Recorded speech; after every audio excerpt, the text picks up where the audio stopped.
So welcome to all of you Shiksha 360, and all of you are aware that in the previous session we have started the chapter number 26. Clear? So in this session we have to discuss part number 2. First of all, in this session we have to discuss some of the risk regarding it, and next one, that is the chief compliance officer. Clear? We have to discuss some of the points regarding with that also. Okay. Some topics I will provide you in the notes form for the study purpose. Clear? So you can go through that also. And after that, in that, we will discuss some of the questions also. In the next session, we will discuss some of the MCQs regarding the same. So let's start our discussion. This is totally a theoretical based topic, so you have to go through properly.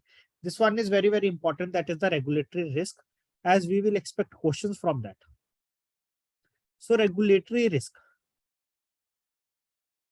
So regulatory risk, basically what it refers.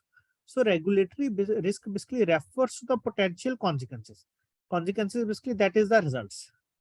So if there is mishappening happen, so what it leads to the result. Clear? So regulatory risk refers to the potential consequences to the general public, clear, to the general public and the bank on account of the non-compliance with the regulations. Clear? So regulatory risk basically what it refers. Clear? So regulatory risk basically refers to the potential consequences, clear, to the potential consequences to the general public and the bank on account of non-compliance with the regulations. Clear? And the bank basically on account of non-compliance with the regulations.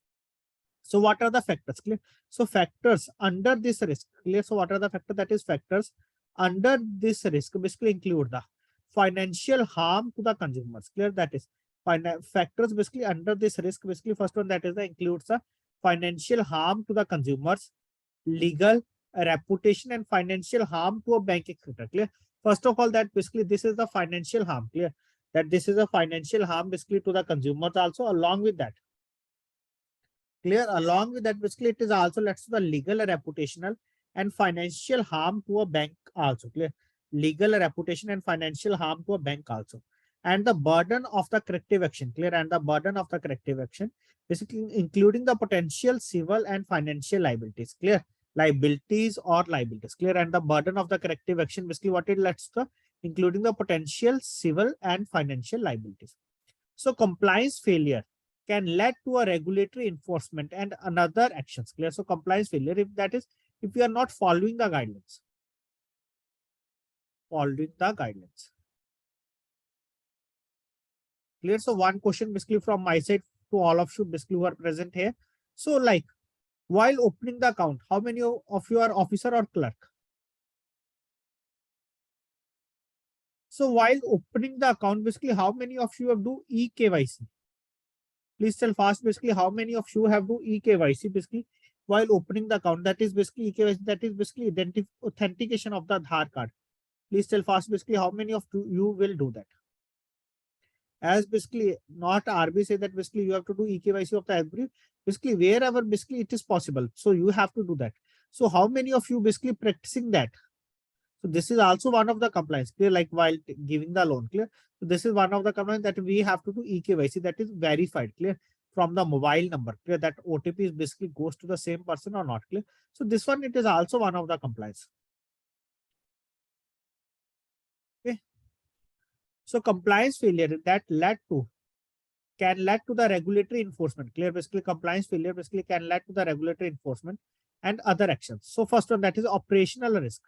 So the risk of loss. Clear? What is operational risk? Basically the risk of loss resulting from the inadequate or failed internal processes. Clear? What is the operational risk? Basically that is the risk of loss resulting from the the risk of loss basically resulting from the inadequate or failed internal processes. Clear? The risk of loss basically resulting from the inadequate or failed internal processes, people and systems. Clear? The risk of loss basically resulting from the inadequate or failed internal processes, people and systems, and or from external events. Clear? And or from external events. So compliance risk basically it is arises. Clear? Compliance risk basically operational risk come alive. Clear? Compliance risk we can also say basically operational risk come alive. Clear? So operational risk, that is the risk of loss resulting from the inadequate or failed internal processes, people and systems, and or from external events. Clear? That is to become the operational risk. Clear? Like we can say that basically connectivity is not properly. Okay, so that is also one under that. So next one, that is the legal risk. Clear? So next point which we have to discuss here regarding that is the legal risk. So legal risk, what is that? Legal risk, it is the possibility that lawsuits, clear, what is the legal risk? Basically, it is the possibility that lawsuits, adverse judgments, or contracts, clear. So legal risk, basically, what is that? Legal risk, basically, it is a possibility that lawsuits, adverse judgments, or contracts that turn out to be enforceable, clear, unenforceable, clear, that turn out to be unenforceable, can disrupt or adversely affect the, clear, can disrupt or adversely affect the operations or conditions of a bank, clear, can disrupt or adversely, clear, can disrupt or adversely affect the operations or conditions of a bank, clear, affect the operations or conditions of a bank. In other words, we can say that legal risk, it is the risk, clear. In other words, we can say that basically legal risk, it is the risk of loss, clear. Legal risk, basically, it is a risk of loss resulting from the failure, clear. Legal risk, basically, it is a risk of loss resulting from the failure to comply with the laws, clear. So what is the legal risk? Legal risk, basically, it is a risk of loss that is resulting from the failure to comply with the laws, clear. That is, they are not following the laws, as well as prudent ethical standards and contractual obligations, clear, as well as basically prudent ethical standards and contractual obligations. So further, that is, it also includes, clear, it also includes exposure to the litigation, clear, it also includes exposure to the litigation from all aspects of an institution's activities, clear, it also includes exposure to the litigation from all aspects of an institution activities. Compliance failures can lead to the regulatory enforcement and other actions, clear. Compliance failure can lead to the regulatory enforcement and other actions, clear. So that is here, it wants to say that basically compliance, it is very important, clear, either from the operational risk point of view or from the legal risk point of view. That is basically compliance, it is very important part in the present digital banking. Third one, that is the reputational risk, clear, reputational risk, operational risk, reputational risk, legal risk, clear. All of you have basically have basic knowledge regarding that, clear. So now fourth one, that is the annihilation risk, clear, that is we will also discuss. So first of all, we will discuss regarding the reputational risk. What is that? Reputational risk, basically, it is a risk that gives negative publicity, clear. So what is the reputational risk? Basically, it is a risk that gives negative publicity regarding the bank's business practices, clear. So what is the reputational risk? Reputational risk, basically, it is a risk that gives the negative publicity regarding the bank's businesses practices, health, and soundness of operations, clear. Basically, that gives the negative publicity regarding the bank's business practices, health, and soundness of operations, clear, and soundness of operations, which may lead to lack of confidence, clear. Basically, which may lead to the lack of confidence with the banks, clear, with the bank, resulting in loss of business, clear. Basically, which may lead to the lack of confidence, clear. Basically, which may lead to the lack of confidence with the bank, resulting in the loss of business, clear. That is resulting in the loss of business revenue, or may involve the bank in litigation, clear. Resulting in the loss of business revenue, or may involve the bank in litigation. Further, that is compliance failure can severely damage the reputation, clear. Compliance failure basically can severely damage the reputation, brand, and market value, leading to the liquidity risk and associate effect on the running of the organization, clear. That is, compliance failure can severely damage, clear. Compliance failure basically can severely damage the reputation, brand, and market value, clear. So can severely damage the reputation, brand, and market value, leading to the liquidity risk, clear. That is, leading to the liquidity risk and associate effect on a running of the organization, clear, and associate effect on a running of the organization. Further, that is reputational risk. What is that? Basically, it is the current or the prospective risk, clear.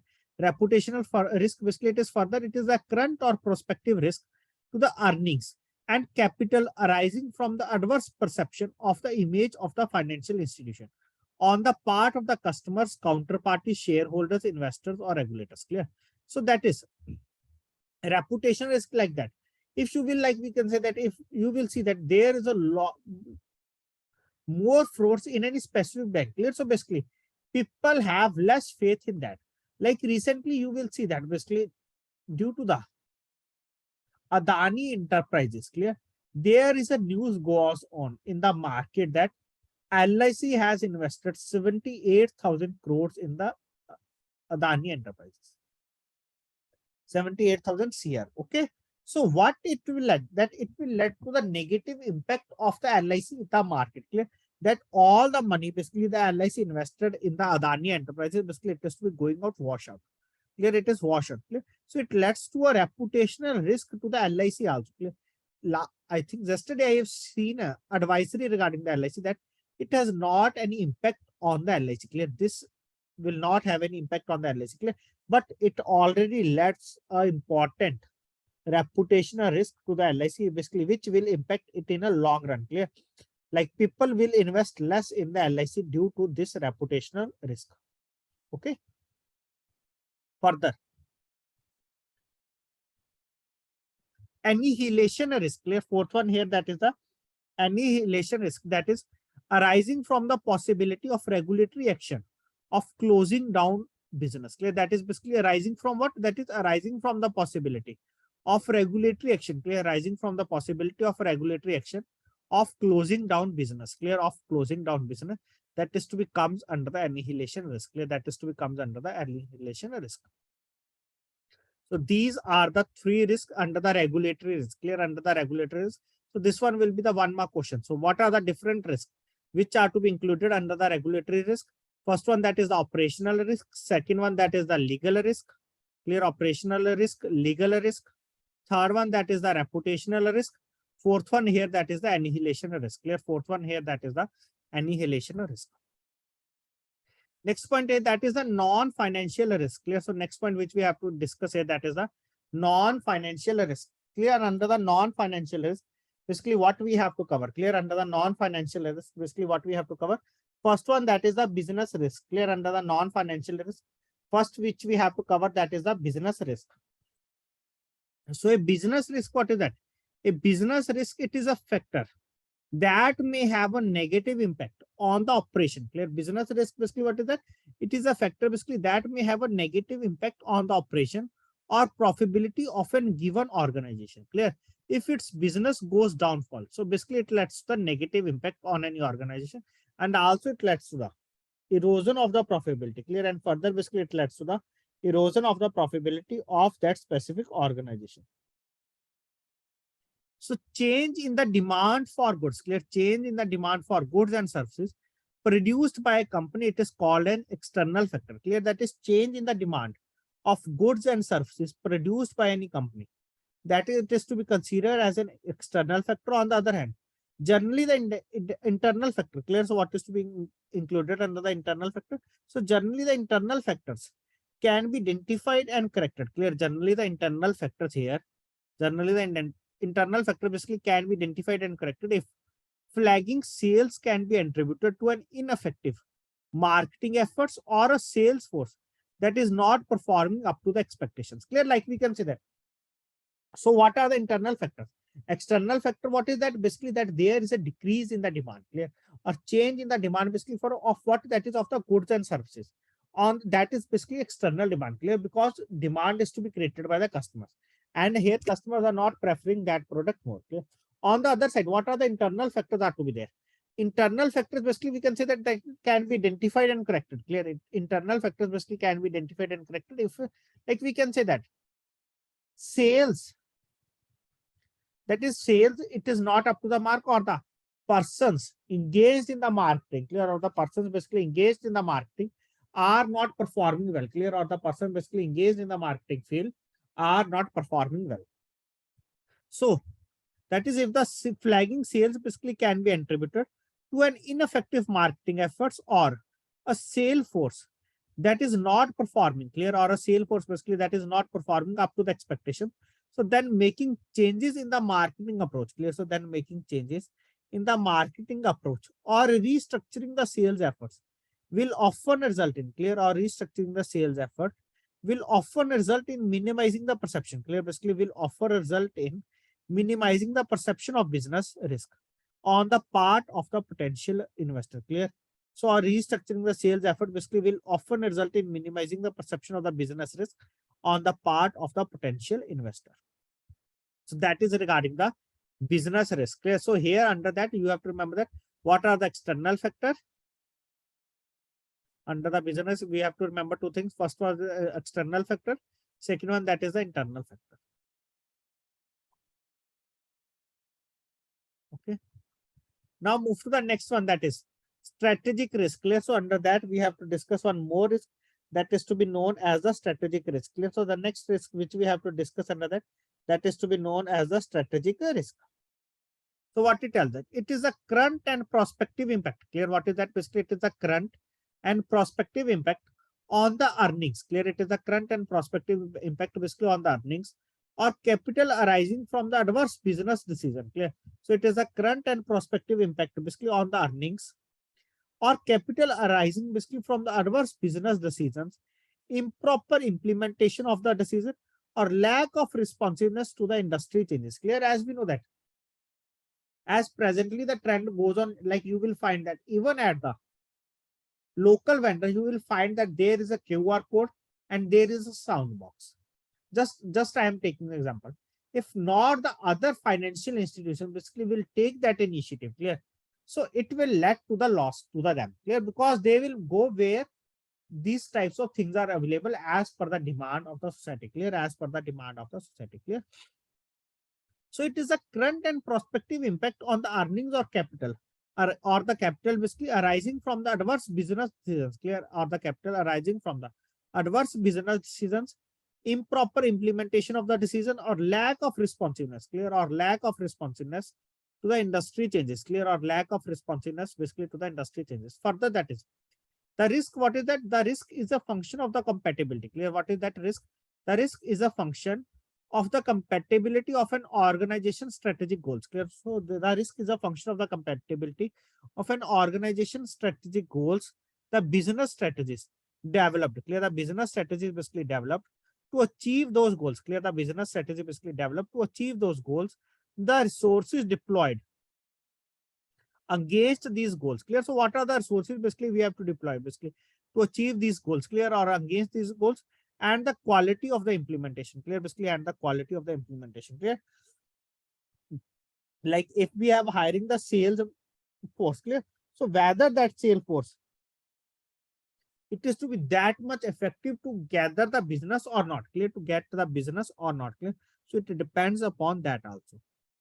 So the tangible and intangible sources. Clear? The tangible and intangible sources includes communication channels. Clear? The tangible and intangible sources basically includes communication channels, operating systems, delivery networks, and managerial capacities and capabilities. So what are the tangible and intangible resources? Basically includes the communication channels, operating systems, delivery networks, and managerial capacities and capabilities. Further, that is strategic risk basically should encompass economic, technological, competitive, regulatory, and other environmental changes. Clear? That is the strategic risk basically should encompass the economic, technological, competitive, regulatory, and other environmental changes. Clear? And other environmental changes. That is to come under the strategic risk. Clear? So all these are to be the non-financial risk. Clear? All these are to be considered under the category of the non-financial risks. First one, which we have discussed regarding the business risk.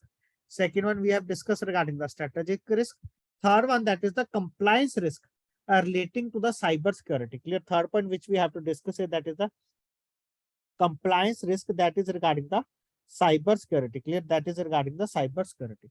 So what it tells us on a specific note in the technology driven banking. Clear? On a specific note in a technology driven banking, compliance with the cyber security guidelines is gaining importance. Clear? That is the compliance with the cyber security guidelines. Basically, it is gaining continuously importance.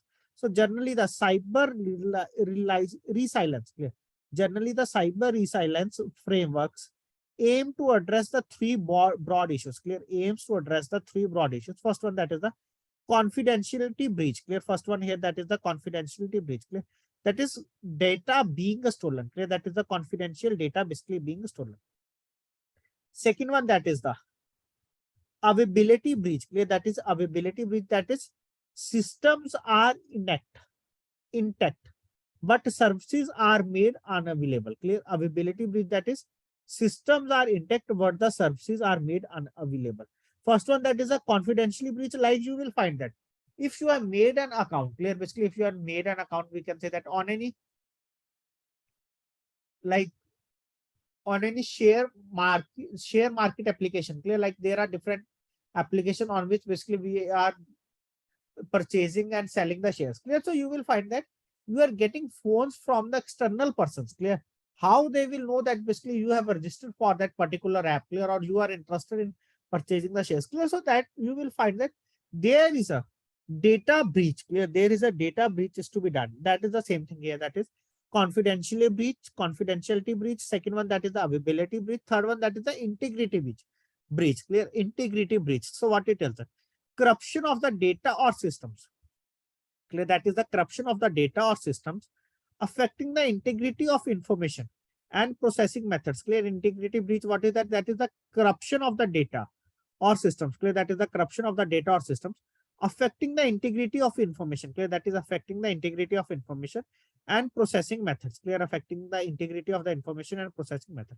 So compliance risk relating to these breaches is gaining in significance, and needs to be addressed on a priority, clear. So compliance risk relating to these breaches is gaining significance and needs to be addressed, clear. And further, that is, it needs to be addressed basically on a priority basis. So does the compliance function, clear. So does the compliance function, basically it is critically important in identifying, evaluating, and addressing all the above risks, clear. So does the compliance function, it is critically important in identifying, evaluating, and addressing all the above risks. So the compliance function here, further, that is the compliance function here basically must therefore ensure that the controls and procedures, clear. The compliance function must therefore ensure that the controls and procedures capture the appropriate information, clear. That the controls and procedures basically capture the appropriate information to allow the senior management, clear, basically to allow the senior management and the board to perform better their risk management functions on a group wide basis, clear. That they have to perform well, that they have to be performed well. Only then the organization basically will get the reputation in the market, clear. Or the organization basically will perform well, otherwise it leads to the loss to them, okay. Or otherwise, like we can say that they are facing the like which we have covered, that is the regulatory and the non-regulatory risks. So next one, that is very, very important, the role and responsibilities of the chief compliance officer, clear. The roles and responsibilities of the chief compliance officer. So we will discuss some of the points regarding that in this session. So RBI in a recent past has modified or issued guidelines, clear. RBI in a recent past has modified or issued guidelines about the role and responsibility of the chief compliance officer, that is to be known as COO in the banks. So what they have to modified. So these includes the appointment. First of all, we have to discuss regarding the appointment. Next one, that is the tenure, eligibility, skills, selection process, reporting lines, responsibilities, etc. Clear. Selection process, reporting lines, responsibilities, etc. Clear. So these guidelines have been issued, clear. These guidelines basically have been issued for the sake of uniformity, clear. These guidelines have been issued for the sake of the uniformity of the overall compliance functions in all the banks, clear. So these guidelines have been issued for the sake of the uniformity of the overall compliance function in all the banks. So first of all, we have to discuss regarding what is the tenure of the chief compliance officer, clear. So these all are to be very, very important as the 1 mark question. So tenure for the appointment of the COO, CCO, it is CO, chief compliance officer, clear. That is CCO. So it has to be CCO, clear. So the CCO, that is the chief compliance officer, shall be appointed for a minimum fixed tenure of not less than 3 years, clear. The chief compliance officer shall be appointed for a minimum fixed tenure, clear. Shall be appointed for a minimum fixed tenure of not less than 3 years, clear. So what is the tenure? That is minimum tenure, that is to be 3 years. The audit committee of the board, clear. That is the audit committee of the board or the managing director, clear. The audit committee of the board or the managing director and CEO should factor this requirement, clear. Should factor this requirement while appointing the CCO, clear. That is the audit committee of the board or the managing director and CEO should factor this requirement. Clear? Should factor this requirement while appointing the CCO. So please remember that CCO, that is Chief Compliance Officer, and the minimum tenure basically it is not less than 3 years. Second point, transfer or the removal of CCO. Clear? So what is the procedure under that regarding the transfer and the removal of the CCO? So the CCO may be transferred or removed. Clear that the CCO basically may be transferred or removed before completion of the tenure. Clear that is before completion of the tenure. Only in the exceptional circumstances. Clear, before completion of the tenure. Only on the exceptional circumstances with the explicit prior approval. Clear, with the explicit prior approval of the board after following a well-defined and transparent internal administrative procedures. Clear. So the CCO, that is the Chief Compliance Officer, may be transferred or removed before completion of the tenure. Clear, that is before completion of the tenure, only in the exceptional circumstances with the explicit prior approval of the board after following a well-defined. Clear, basically after following a well-defined and internal administrative procedure. Clear, after following a well-defined and internal administrative procedure. Clear. So next one, that is what are the eligibility criteria for the appointment. Clear. So first one, that is the rank. So the CCO shall be a senior executive of the bank. Clear. So it shall be the senior executive of the bank, preferably in the rank of the general manager. Clear. That is a GM. Clear. Generally, we can say that it has to be GM or an equivalent position. Clear. Basically, or an equivalent position, not below 2 levels from the CEO. Clear. The CCO, that is the Chief Compliance Officer, basically should also be recruited from the market. Clear. So basically, this shall also be recruited basically from the market. Next one, that is what is the age of that? So not more than 55 years. Clear. So what is the age of that? Basically, it should not be more than 55 years. Next one, that is what is the experience? The CCO, that is the Chief Compliance Officer, shall have an overall experience. Clear. The Chief Compliance Officer shall have an overall experience of at least 15 years in the banking or financial services. Clear. The CCO, that is the Chief Compliance Officer, basically shall have an overall experience of at least 15 years in the banking or financial services. Clear. In the banking or financial services, out of which minimum 5 years. Clear. Out of which basically minimum 5 years shall be in the audit, finance, compliance, legal or risk management functions. Clear. So the CCO basically shall have an overall experience of at least 15 years in the banking or financial services, out of which minimum 5 years shall be in the audit, finance, compliance, legal, risk management functions. Next one, that is the last one, that is the skills. The CCO, that is basically shall have a good understanding of the industry and risk management, knowledge of regulations, legal framework, and sensitivity to do supervisors' expectations. Clear. And sensitivity to supervisors' expectations. Clear. Like they have to do the work in such a way. Clear. In such a way. So what is the important point here? That is what is the age? That is it should not be more than 55 years. And what is the minimum tenure? That is to be not less than 3 years. These are the very, very important points for that. Clear. So these are very, very important points for that. And in this session, basically, we have to discuss up to this much point. In the next session, basically, we will discuss some other points related to that. Hope what we have discussed today, it is clear to all of you. And thanks to all of you for joining this session.